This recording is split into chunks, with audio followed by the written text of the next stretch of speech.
వాళ్ళే అసలు ఏంటనుకుంటున్నావు? ఇప్పుడే నేను అమెరికా నుండి వచ్చాను.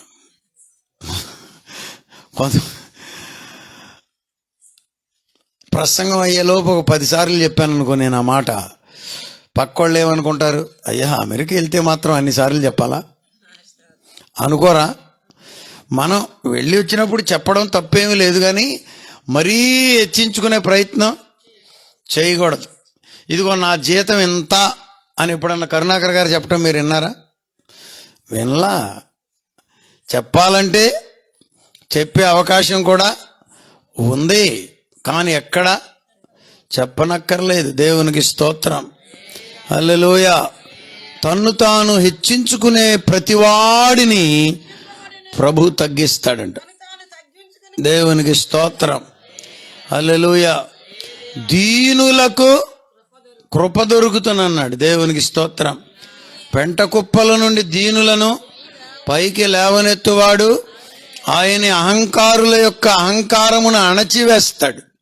పిల్లలు, పెద్దలు, బయటుండి వింటున్న ప్రియ శ్రోతలు, మన నోటి మాటలో కానీ, కంటి చూపులో కానీ, నడకలో కానీ, పడకలో కానీ మనం అహంకారమును చూపకుండా ఉండడం మనకు మేలు.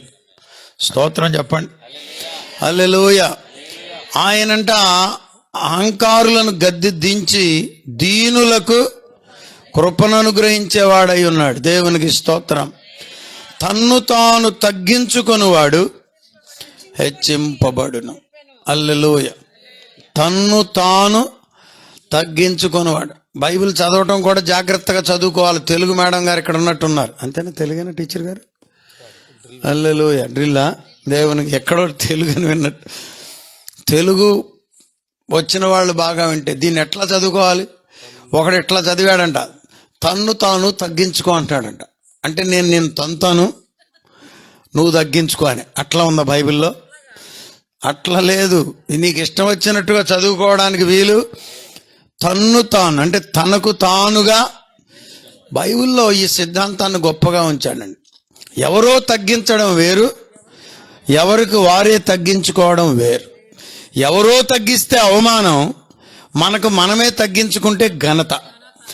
ఎవరో తగ్గిస్తే మనకు సిగ్గు, మనకు మనమే తగ్గించుకుంటే మనకు ఎగ్గు. దేవునికి స్తోత్రం, హల్లెలూయా. దేవునికి మహిమ కలుగునుగాక. తనను తాను తగ్గించుకొనివాడు 2 చెప్పాడు ఇక్కడ. తగ్గిస్తాడు ఆయనే, హెచ్చిస్తాడు ఆయన. నిన్ను తగ్గించాలన్నా ఆయనే, నిన్ను హెచ్చించాలన్నా ఆయనే. దేవునికి స్తోత్రం.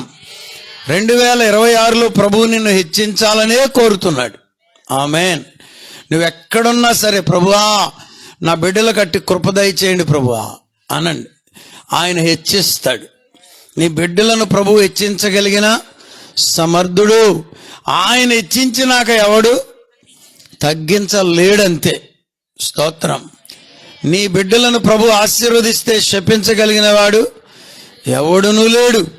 ఆయన బలిష్టమైన రెక్కల క్రింద. ఇంకొక మాట ఏమన్నాడు తెలుసా? తగిన కాలమందు ఆయన మిమ్మును హెచ్చించున్నట్లు ఆయన బలిష్టమైన రెక్కల క్రింద దీన మనస్కులై ఉండాలి. స్తోత్రం, ఆమేన్. ఈ పాఠం ఎవరు నేర్పారు? యేసయ్య నేర్పాడు. ఎవరితో నేర్పాడు? పరిసయ్యులకు నేర్పాడు. పరిసయ్యులు ఎవరైనా ఈ మాటలు వింటూ ఉంటే, పరిసయ్యులు అంటే తెలుసుగా, హెచ్చించుకునేవారు. ప్రభువా నాకు నేర్పయ్యా, నేర్పయ్యా, నేర్పండి స్వామి, మాకు నేర్పించండి ప్రభువా, తగ్గించుకోవడం మాకు నేర్పించండి నాయన. ఈ వాచ్ పెడుతున్నారు ఈ మధ్య, నాకు ఇది తీసి ఇక్కడ ఇట్టా. ఈ వాచ్ పెడుతుంటే నాకు తెలియకుండానే కొంచెం నాకే ఆటోమేటిక్గా స్టైల్ వస్తున్నట్టుగా అనిపిస్తుంది. ఇందాక కూడా ఎవరు అంటున్నారు, ఈ మధ్య అయ్యగారు వాచీలు గిచ్చిలు పెడుతున్నారు. ఇట్లా సహజంగా ఏంటంటే ఇవన్నీ ఆటోమేటిక్గా మన యొక్క స్టైల్ని ఏం చేస్తాయి? పెంచుతాయి. మన హృదయంలో కూడా మెల్లిమెల్లిగా వస్తుంది అనమాట. అప్పుడప్పుడు పెట్టుకోవడం ఓకేనేమో అనుకుంటున్నాను, కానీ ఇక ఒక్కొక్కటి వాచ్ పెట్టి, ఉంగరం పెట్టి, తర్వాత చెప్పండి అయ్యగారు, బ్రాస్లెట్ పెట్టి, ఇక ఏవేవో పెట్టడం మొదలెట్టి, ఇక కేసు ముదురుతుందనుకో చెప్పండి, దీన్ని కంట్రోల్ చేయడం మంచిది. స్తోత్రం. ఈ వాచ్ పెట్టిన కాడ నుంచి మా వాళ్ళందరూ గొడవ, అమ్మిని దగ్గర నుంచి పిల్లల దాకా, సార్ దీన్ని ఎవరికన్నా ఇచ్చేస్తారేమో కొంచెం జాగ్రత్త అని. హల్లెలూయా. నేను అన్నాను అప్పుడే ఏమి ఇవ్వనులే. దేవునికి స్తోత్రం. ఆమేన్. మనం ధరించే వాటిని బట్టి కూడా కొన్నిసార్లు మనకు గర్వం వస్తుంది. ధరించుకోండి. ₹1,00,00,000 విలువైంది ప్రభువు మీకు ఇస్తే ధరించుకోండి. కానీ దాని ద్వారా గర్వం వచ్చే పరిస్థితి ఉంటే తీసేయండి. దేవునికి స్తోత్రం. హల్లెలూయా. ప్రభు ₹10,00,00,000 విలువనిచ్చే ఇల్లు నీకు ఇచ్చాడనుకో, పొందుకో, ఇబ్బంది ఏమీ లేదు. కానీ అది నీకు దేవుని కన్నా ఎక్కువ అయిపోతే దాన్ని వదిలేసి చిన్న గుడిసెలో బ్రతకడం మేలని నా ఉద్దేశం. స్తోత్రం.